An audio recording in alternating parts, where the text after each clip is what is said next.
Dan Yulin here from Lead Student Coach here in Mumbai with my buddy Samir Karkhanis. So great to see you. Hi, how are you? I'm great. Let's talk a little bit about your business, what you do. Tell us all. Sure. So we are a young boutique student mentoring and career guidance company, and we represent a lot of leading schools in India and internationally. We help students, universities and the corporate to stay relevant in the ever-changing times. We help them to identify their learning needs, which are the best programs for them. We deliver programs in the online and the classroom mode. So that's our business. We started as 7 years back. Okay. We are a young dynamic team spread across the country, and we are happy to work with some leading brands like the Harvard Business School Online, Harvard Business Publishing, IESC Barcelona, and many leading Indian universities.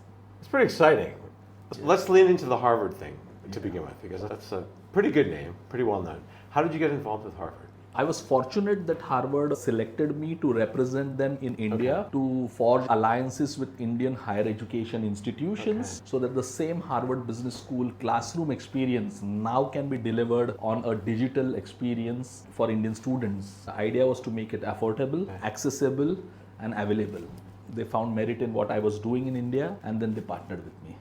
This is 7 years ago that this That's began? right. And how has that played out over time? It has worked out fantastically well. The response from Indian education institutions, students, faculty and alumni has been phenomenal because now they are able to get the best top quality education from the prestigious Harvard Business School on their laptops. And they can learn from the same faculty from Boston. They can learn from real examples, from the case studies, from the simulations, which are delivered in the classrooms by the same faculty members who deliver in the full-time programs. Now they can also access here. There is an amazingly strong past participant network known as Harvard Connect, HBX Connect. So you become a part of that global cohort of learners, and everybody is trying to help each other to learn and grow. It's worked out very, very well. What an exciting thing for your students to be able to participate in the Harvard community thousands of miles away. Yes. Yes, and have that sort of Cambridge experience here, not only in Mumbai, but across the country. Is that correct? Across the country, across the globe. We were fortunate enough to have dinner together last night, a Yes, wonderful right. dinner. You talked about the program not just being contained here in India, but across the globe. So is a this global Harvard Business School online programs are available on their platform. Learners are there from more than 100 countries in every cohort. We have more than 300 learners in every program. I personally manage from my company Yangpoo. We look after India, UAE, Dubai, Serbia and Bangladesh. We acquire university partners from all these countries. So that's a global footprint which we have. It's a community of learners from across the globe who want to further their education and careers. Where have you seen the greatest growth and evolution within this program? There are some programs which are very high in demand from university students. Programs like Entrepreneurship Essential, Design Thinking and Innovation. Plus we have a flagship program from Harvard Business School Online known as CORE, Credentials of Readiness. This really sets you up for managerial education and success, which is a combination of business analytics, economics from managers and financial accounting, which is the base of any management education. Wow. This is a primary core program which has really got a lot of acceptance from university students. I bet. A little bit more about CORE. Speak more about that. The program has 3 separate courses within it. One is financial accounting, another is business analytics, and the third one is economics for managers. This typically is 30% of any management program, a full-time course across the world. So if you really know this kind of stuff, you are good enough to understand what is management. So who does this program? Graduates who are looking to join MBA programs later on. Working executives who have not done an MBA program, but they want to get a hang of management education. Or you might be an engineer who has not done an MBA and you got placed in the campus. And now you need to move and understand what management is. So this is the kind of people, all 3 program tracks work together. It could be an 11-week program or it could be a 17 weeks program. And in the end of 11 or 17 weeks through this online program, you will be really able to understand very tough management concepts, and you are a semi-management professional by then. So 2 questions I have. Now, Harvard Business School is known for case study-based. Does that come into play with yours? Yes. In fact, I would like to spend a few minutes to tell you on what is this Harvard Business School online. This is a digital experience of what happens in the classroom. You will get the same case study, same faculty, and a very, very interactive set of learners from across the globe. This works on 3 pillars. This entire Harvard Business School online is built on 3 pillars. Okay, what's the first pillar? The first pillar is known as social learning. All right. Because we all love communities, right? We log into works like the Instagram, your LinkedIn. It's all about community peer-to-peer learning. So the first pillar is social learning, is the latest in online education. It's a platform. When you open up into that, when you log in, you will see the world map and you will see some red and white dots. They are your batchmates in your cohort. Okay. Now you can engage with them, interact with them one-on-one and in groups. Everything happens through a very high-tech platform. Right. You will do projects, you will do assignments with them on the platform. Where you interact with your batchmates, you learn through that social learning. So it's highly interactive. You have control of what you are doing. There is 24/7 support available to you. Wow. Through the platform. It's not just the interaction, that excitement about learning based on the Harvard methodology, but the red and white dots. Yes, because you have participants from across the globe now. So the same experience as if you were in the Boston classroom. As in Boston class. You had a got diversity of students, now you have it online. But you also have that excitement of meeting people from around the world in that virtual way. It's a different experience than actually being in the room. Let me take you to the next 2 pillars and you will know it is highly engaging. Okay, pillar number 2. So the pillar number 2 is known as active learning. We all know students or learners have very limited and distracted attention span. We follow a rule which is known as 3 to 5 minute rule of teaching and learning. There will be various tasks and activities. That could be a quiz, a puzzle, an interview from an industry expert, a case study, the video from the professor. All this is just 3 to 5 minutes. The idea is to keep you on the edge of your seat. We don't want you to drift away from the program because attention spans are now limited. You will be given a task or assignment. Every 3 to 5 minutes the task will change. Then you will have a quiz and you may have a cold call coming in on your system to ask you what you have understood. You will have to reply it within maybe 60 seconds or 90 seconds. So you cannot move out of the program. We make it very interactive. So that's known as active learning. And the final pillar for this program, you were talking about the Harvard, what we are known for, the case study method. This case-based learning is a phenomenal concept. There are video-based cases here, multimedia-based cases here. Let's take an example of an Indian company, Mahindra and Mahindra, which is a huge unicorn, right? One of the big industrial families in this country. Okay. So now there is a case study about this company. You will have the chairman, Mr. Anand Mahindra, talking and explaining the challenge in the video. Same as Google, because it's Harvard, the best of the cases in the world are available. These are the people who come and talk, they explain the case, and then you have this entire social learning, hundreds of people in the program, and this interactivity and engagement. This brings us to around 80 to 85% course completion ratios, which is like the highest gold standard when it comes to online learning. That's huge. I want to add some different value add here after these 3 pillars. Please. Because you mentioned about how do you create that excitement. The relationship with the Harvard Business School and the learner actually begins after the program. One, you study in this program, you get a certificate if you complete it properly in deadlines. So this is not ordinary MOOC. This is absolutely cohort driven.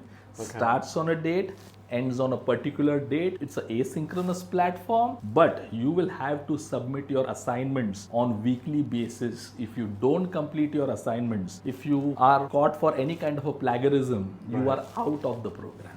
Which is exactly the same as it is on the HBS campus. Yes. Exactly. Okay. There is no flexibility when it comes to academic rigor. Once you are in this program, you are also eligible to be a part of something known as HBX Connect. This is the community of current learners and past participants. This is the alumni platform of Harvard Business School online. You will have lakhs of learners from across the globe, from your current program, from your current course, from your previous programs, previous batches, everything. And then there are a lot of synchronous events. There is a live alumni meet where you can register once in a year. There are a lot of webinars which happens, and there are physical chapters with wine and dine happening in more than 180 countries. That's a lot. That's a lot of things going on. So let me just check in with you and see if I'm hearing you correctly. In addition to it's being a Harvard Business School, right? Yes. And the traditional case-based study program, which has evolved a lot over the years, right? Now it's got interactive and video components and things like that. There are these very fast-paced 2 and 3 minute and check-in and keeping people on their toes. There's the accountability section. There's that incredible interaction with people from all over the world and building relationships in these sort of internal arcs. There's the academic rigor and the same things in terms of plagiarism and accountability. Talk a little bit more about the certificates. Certificates are important. So can you speak more about that? Yes. Somebody who completes the program Okay. properly All right. will be eligible for completion certificates. All right. These are physical certificates couriered to your address of residence or office, wherever you call for. They have global validity. Plus, you get some badges for your social media presence. Badges? Yes. All right. Yes, and so then the employers or the community can identify that you have completed a Harvard Business School online program. Which adds more credibility. Absolutely. Milestones. If this were a wedding tent, there's tent poles along the way. That's right. Which creates a sense of internal coherence, right? Yes. And I guess in a sort of sense, correct me if I'm wrong, I'm hearing sort of bragging rights. Yes. Right, I completed this section. It's not just start and finish. There are these milestones along the way. That's got to be very exciting to the students. Is it equally exciting to you? I'm smiling all the way. Yes, You're course. smiling all through dinner last night. Because Here you I are just grinning all the way add through. something to this. Please. This is not only about bragging rights. You have to really earn the certificate because it comes from the Harvard Business School.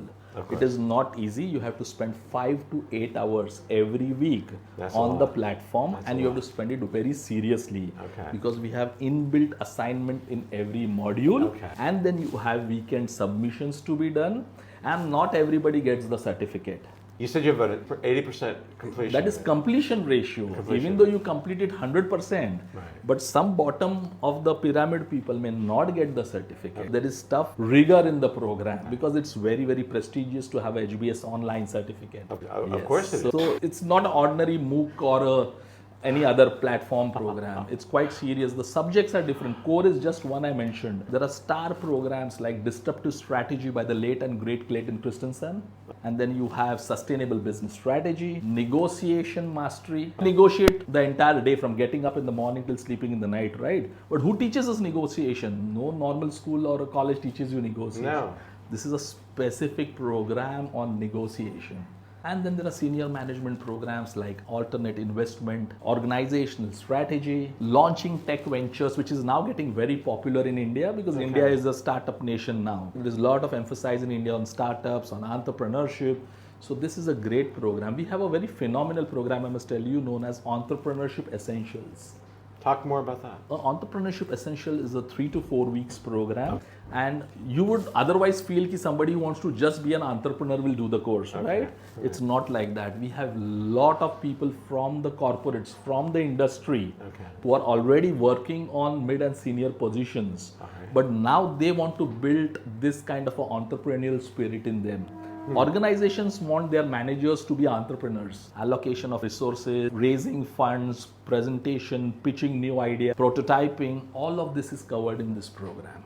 Just imagine in that network which I told you, 300 kids, of course, but this last 7 to 10 years of network, in that just imagine you have investors, you have founders, you have corporates, you have people with new ideas.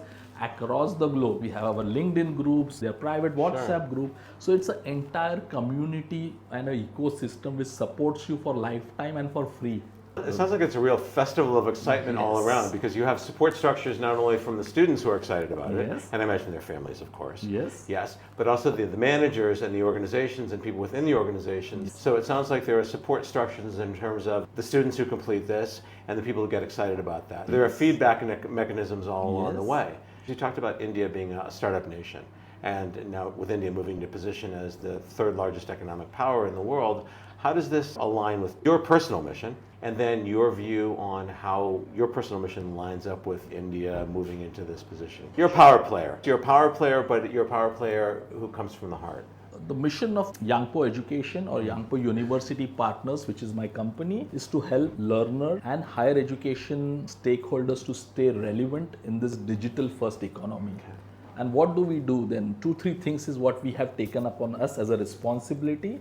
One, I personally feel students are not respecting faculty. They are not respecting professors in the classroom. The ways of teaching, the ways of delivering, and the content per se, what the youngsters of today want to consume is way different from what is being offered by academicians. And I must say this is across the world, not specifically to India. There is a huge gap in terms of delivery and content. The days of 2-3 hours of lectures are over. In fact, the days of formal degree programs also is getting over is my personal feeling. I feel the day is not too far when we will say degrees don't matter. So if we are in this kind of a VUCA world, Right. I think the task which I have taken up as a company becomes quite relevant then. One, I want to gain back respect for academicians. Second, I want to create programs or offer programs to my Indian universities and education institutions which are globally relevant. They could be short, nano modular programs which will be for the 21st century jobs. My belief is jobs of tomorrow are going to be contractual, they are going to be freelance, they are going to be project driven jobs, and every time you will have to learn a new skill to do the new job. That's again a part of my bigger mission and vision, bring this kind of programs to our university students and also to the lifelong learners. And finally, the Indian universities. As I told you in the beginning, I work with three stakeholders. One is the corporates, the businesses. Second is the learners. And third is the universities. For the universities, I want to help them collaborate with international Ivy League institutions. I also want to bring the international Ivy League high quality education to my country, India, which could be accessible and easily available through technology. I am helping to collaborate international institutions with Indian institutions so that this kind of knowledge transfer happens. So that's my bigger vision. It's a beautiful vision because, as we've talked about before, and as you have on your website, and as you've made well known, you're talking about flattening the curve on education. Yes? That's right. I want to democratize the education. Democratizing the education, because Ivy League education and the equivalent in the United Yes. States has gotten to be into the deep six-figure range. Even for well-to-do American families, it's become unaffordable. Can you speak a little bit about how you want to bring back respect for academicians and how that lines up with making education more affordable? You know what's happened? Younger audiences who are in the classroom today are completely digital first mindset audiences. These are the people on Instagram, WhatsApp, Snapchat. This is the same world who orders food on Swiggy's and the Amazons, right? Everything is on the device is what they operate on. Their attention spans have deteriorated drastically. At the same time, the lectures in the classroom are 2 hours and 3 hours delivered by academicians who have not yet picked up the language and the format in which the youngsters consume, because content is theatrical, it is magical, it is Netflix. Classroom delivery still continues to be one way.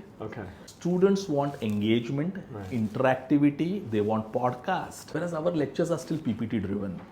There is a huge gap between the faculty and the students. We'll have to address 2 or 3 areas for the academicians to come back and catch up to speed. One is definitely on the content upgradation. We will need to provide high quality content, which could come through maybe case studies, simulations, online programs. It could be through reading and content material. One is to upgrade them in content. Second is to teach them interactive teaching techniques. How do you really engage in a class? How does the faculty prepare for a lecture? How do they use tools and techniques and maybe content to engage and interact with students? We need to give students a personalized learning experience at scale. And finally, how do you take feedback about the lecture? How do you measure learning outcomes? The days are over that you wait for a semester to end and then you take the feedback. No.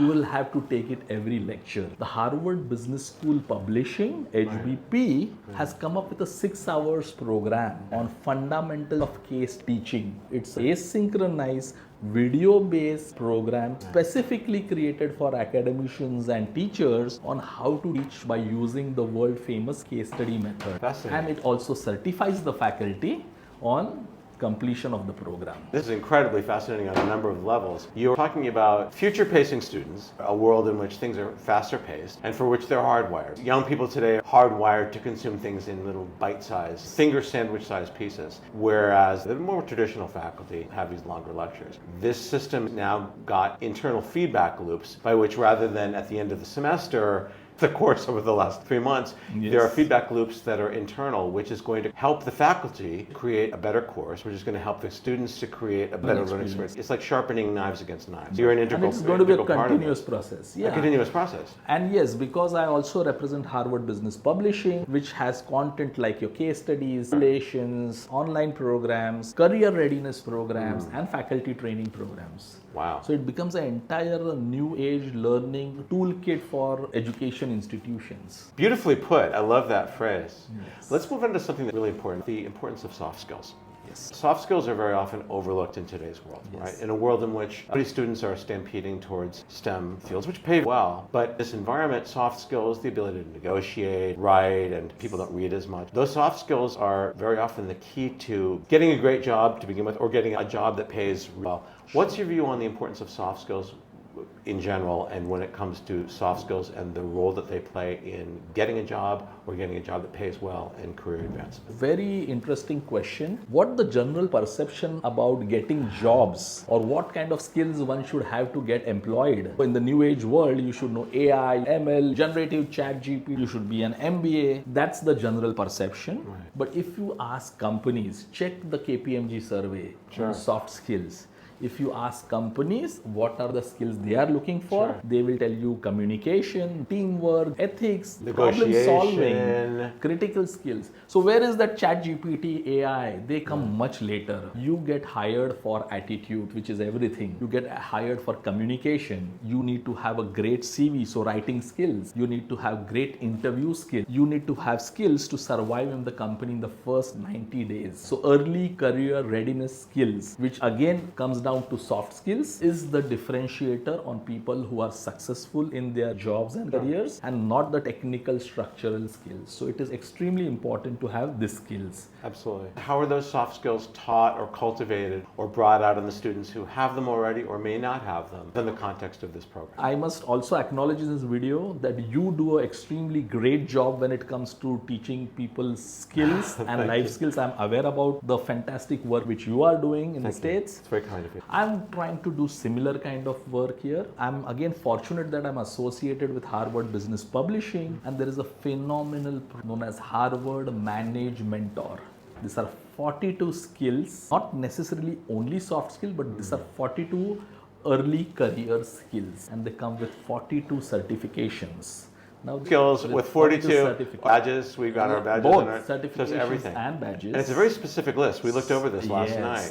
Can you talk about what some of those are? So some skills are managing self, leading teams, space skills, technology skills. So it could be on negotiation, managing difficult conversations, problem solving, stress management, time management. This could be various skills which are needed for executives and early career graduates, irrespective whether they are from STEM, medicine, management, law. We have students from everywhere. This skills set up students for success when they go to corporates. These skills are also for undergrad students who are trying to study further. These are phenomenal for entrepreneurs. Just imagine an entrepreneur who starts into a family business, who's going to teach him this skill? This skill is available, known as Harvard Manage Mentor. I must also add here, for last 26 years, the skills are available for corporates by the Harvard Business Publishing, and now we have brought them for academic institutions. It's fascinating. What's your view as a Renaissance man and as a man who's traveled a lot? You're from here, you were born and raised here, but you've traveled and lived all over the world. What's your view about how these soft skills play into cultural communications? Because very often it's not just about speaking the languages, but it's about the ability to communicate across cultures. Extremely important for a simple reason. You can now start, one, ability to listen by ears and listen by the heart. Second, you can appreciate a lot of things non-verbally also because you are trained in soft skills. So there is multi-sensing and messaging which happens in cross-cultural immersion. You can communicate the language of the youth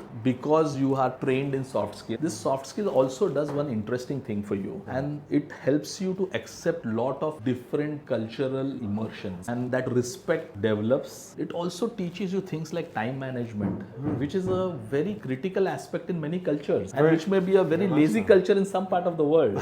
So it works in both formats. Can you give an example of time management? It's something that I encounter a lot with the kids with whom I work. Yeah, so the commonest excuses on being late are that you are stuck in traffic, and that's a universal excuse, I feel. But some countries, some culture, that's completely acceptable, and maybe some cultures like Japan. You have been in Japan. I lived in Japan. You've been in Germany. Sure. So time is a very. When they say start at 7 o'clock in Japan and Germany, they mean start at 7 o'clock. A lot of things on problem solving, on critical thinking. That also helps when you travel overseas because you face exciting challenges when you are traveling. So if you are trained in this kind of soft skills, it could be helpful. Budgeting, just imagine, that's a skill. Absolutely. Budgeting, finance and budgeting, it's a skill. Or it could be digital literacy, it's a soft skill now. So how do you use technology to translate different things in different countries? Yeah, so, it's an interesting So thing. skills are way beyond soft skills now. They are all about communication, they are about mutual respect. How can you really grasp things in a very short span of time? So quick reading skills are also soft skills. Project management, if you are going on probably a backpacking tour and you are really trained in project management, you can really put things together. Negotiation, bargaining, all these skills form a part of the package of soft skills, I feel. Put that in such a fascinating way about if you're going on a backpacking trip, because these business skills aren't just confined to business. Life skills are the same skills that go into negotiating a business contract can be involved in negotiating. Mom, Dad, can I have the car? Or negotiating something with friends. I wonder what your view is on how these skills trickle down to younger kids, maybe in high school or grade school, because they're not far away from enrolling in programs like what you've got, or there are some cultures in which kids don't go to school, but they are homeschooling. Some skills can be really identified and put to use for this kind of kids. Just imagine a simple skill like time management is full. A skill of critical thinking is useful. A skill on communication is extremely useful because people unfortunately are not communicating with anybody. They are just on their mobile devices. How do you really go and talk to people? How do you communicate effectively? How do you remain attentive? There are exercises, videos which help you to develop this skill that way. Digital literacy for people. You'll be surprised, a lot of schools use case study or simulations as a way of developing skills other than just reading and learning. So this has tremendous significance for undergraduate K-12 student communities also. You will strongly agree on what I'm going to say next is people hate to read. Well, right? So thank you for setting that. Through this. You read my mind. You're a very good mind reader. Wow, mind reading. Talk about the people don't read as much anymore. Great readers make great writers. And you're a big reader. Yes, I am. I think reading books really differentiates you from the ordinary because every new book which you read, you are miles ahead than somebody who has not read a book. I don't think there can be any better source to learn, to experience new cultures, new theories, new concepts sitting in your own room by just reading a book. It also distills a lot of knowledge, the wisdom by reading an autography of maybe some successful entrepreneur, thought leader or a spiritual leader. You can even know about a lot of how countries are transforming by just reading one book. You can learn so many success or failure stories of startup founders by just reading a book, or maybe somebody like 0 to 1 or $1 a day. It's a great $1 a day. I wonder who came up with that. Yes, $1 a day is again a very $1 a day by Dennis Yu. Yes. So how do you learn all of this otherwise? So you are definitely in a very strong positive advantage if you are reading as against somebody who is not reading. And the fact of the matter is 99% people don't read. So you are already in the 1% club because you read. It's so much fun talking to you about this because it gives these kids at any level that sort of unfair advantage. All you need to do is pick up a book and you don't need to read the entire book. I wonder what you view as getting ahead of the pack, the unfair advantage, not just getting ahead of other people, but then reaching behind the people who are behind you in the pack and then taking them along with you. One thing is very clear in this new age digital first world, you can't do everything alone. So what do you do if you can't do anything alone? You have to collaborate, and you have to collaborate and work through diversing views. You have to collaborate with very opposing minds, and so that calls for team engagements. You have to take everybody together because the pizza or the pie now needs to be distributed into various stakeholders. One person cannot take it all. People will take their share as per their skills and competencies. But at the same time, you continue doing good. You got to do something for others behind you and try to scale them to success. So it's a world of abundance. It is not if and. It is not this or that. This is this and that. So if that is the mindset of sharing, it's not that only this you will have and you will not have that. You can have both. It's not a zero-sum game. Yes, it's not a zero-sum game. It's a this and that. Yes. You and I are aligned on so many things, and we both love glasses, clearly, and Diet Coke. On the importance of mentorship, right? What's your view on mentorship? Extremely critical, and if you are not able to identify a mentor, there could be many mentors for many purposes, is my personal view. There is no one single mentor because everybody comes with different skill set.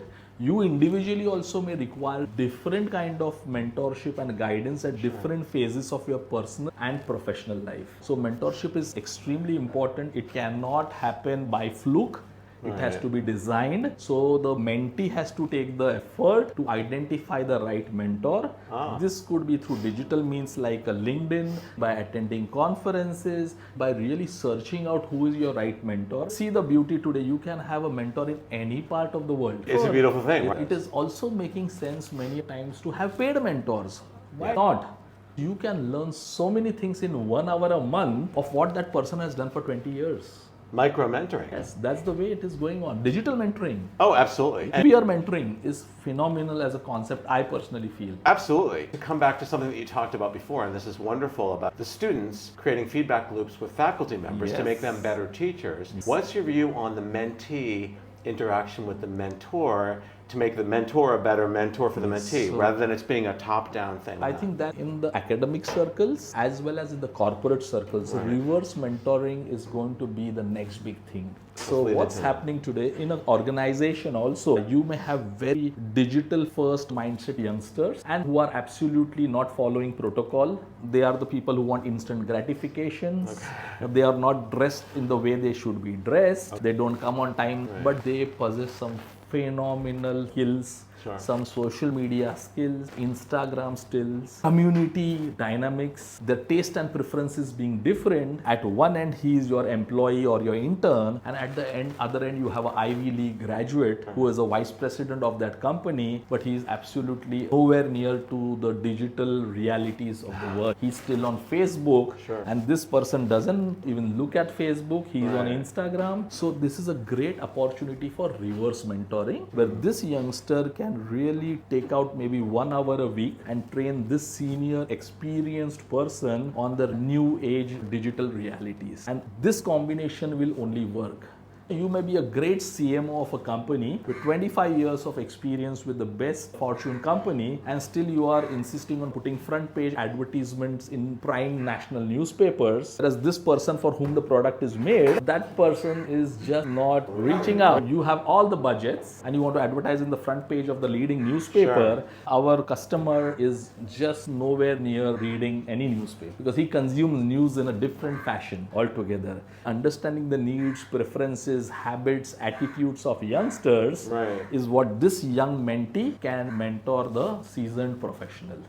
Same happening with faculty and students is the way case studies are built, simulations are built through interaction. So the fact is very clear, one way method of passing communication, knowledge, information is over. Hierarchies are getting completely disturbed and it's going to be a complete new world of coexistence or no existence. It's a very empowering model, isn't it? With the combination of micro-mentoring and fast-paced learning, bite-sized pieces, again flattens the curve, and for young students who are coming in, or old students, because very often you've got people in their middle age, right, who are 30, 40, 50, coming in and getting retraining, right? This creates an opportunity for them to have quick on-ramps, learn, and then get empowered, helping to mentor other people, younger or older. What about peer mentoring? What about side-to-side? Very important again, peer-to-peer mentoring and also peer-to-peer learning. I will give you a quick example again from the Harvard Business School online. One very strong component of this program is about peer-to-peer learning. Most of your doubts, your questions, which you may have after seeing the videos or going through the cases or the exercises on an asynchronous platform, there is a very high-tech communication platform and opportunity there where you put in your doubts or you answer your questions, and then the peers across the globe can really validate that, help you understand that, modify that. The idea of peer-to-peer or mentoring or learning, you need a very strong technology enabler. So now you will see an answer which you have posted, and then you will see answers from all your batchmates from all these countries, from your current cohort, but also from all the previous cohorts. Now that's the highest level of peer-to-peer learning, mentoring, rectifying, modifying what you are thinking with what the world is thinking. Same happens on micro levels in companies. So there could be mentoring days, like we have something in our company at Yangpoo known as Fantastic Friday. They're a different form of open house. I have to know more about Fantastic Yes. Friday because the So- alliteration, it just rolls off the tongue. So let's talk more about Yes. Fantastic Fantastic Friday is again an opportunity at Yangpoo Okay. where we have some fun games and activity, but also an opportunity to exchange ideas. Be absolutely open to go and talk to anybody across department, learn something new, complain, ask for suggestion. People, when they communicate, they try to find solutions to a lot of things. Otherwise, companies who don't do this land up on Glassdoor. One way to settle a lot of things within the teams. There is a treat for them and there is some games, fun, music, activity. It's not necessary every time you need to take people for outbound programs. It can be done at micro level, at peer-to-peer level. This activity is not organized by the company. It is done by employees for the company. Employee empowering feedback Yes. for people at any level in the organization. Yeah. You raised something really interesting with Fantastic Friday, which just, by the way, sounds cool. It's Yes. just, what's the importance of fun and humor in this whole process? My personal belief, happiness brings success. So if happiness is going to bring success and not the other way around, to be happy you need to have a lot of fun, lot of humor, because it breaks the conversation barriers, and a lot of things can get done very softly with a smile, because that's your visiting card. Otherwise you would continue writing emails and WhatsApp messages. Whereas a lot of things can be informally resolved, a lot of things can be informally dissolved in terms of grudges and ego. And there is where you can really speed up things. If you are humorous, people start liking you. You help them to lighten up their moods. Yes. So when you help somebody to be happy, you get your work done. It has tremendous importance to increase productivity, to increase speed, and generally the atmosphere becomes very engaging. People love to come to talk to you, come to office, all of that starts happening. Personally, also in your family life, generally the mood is different. I personally feel we need to take efforts to be humorous. We need to take efforts to laugh. In India, where you are now, we have something known as laughter clubs. Tomorrow morning, I have to know more about a laughter you must club. know about that. Tomorrow morning, I would love to take you to one of the parks next to your hotel. Yeah, and you will see hundreds of people formally gathering together and laughing without a reason, by doing funny gestures, funny noises, funny movements, but they laugh for 10 to 12 minutes. It's a big vibe in India for many years, known as laughter clubs. Okay, that is so cool, I can't even stand it. Yes. I want to lean into something that you said before, where your smile is your visiting card. I think that's one of the most beautiful things I've heard in my life. You can either be very formal through emails, going to conferences and do all that, but a smiling face generally invites others. Look at our friend, right? Look at Dennis Yu, Yes. who's just smiles visible from space Yes, over so here. it is an invitation to come and talk, come and engage. I think yes, smile is your visiting card. Remember you. People remember happy moments. That goes to something that we talked about before in an old rule of showbiz. They'll never remember the dance you danced or the song you sang, but they'll always remember how you made them feel. Yes. Can you talk about the importance of feelings and creating memories in this whole process? You need to take effort to really treat the other person with respect. Respect can be gained and given by listening to the person, trying to understand his point of view, allowing them to speak, because everybody has great ideas but they may not have great communication skills. It's all about the feeling and the vibe that the person is able to communicate to you, and they remember that. I'll never forget today. This has been 30 of the greatest minutes of my life, and I can't wait to Mumbai to meet with my good friend, Dr. Karkhanis, again. This has been a fantastic heart and mind opening conversation, Daniel. I really look forward to collaborate and work with you and learn from you. Absolutely. Thank you, brother. Thank you. Bye for now. From India. We'll see you the next time.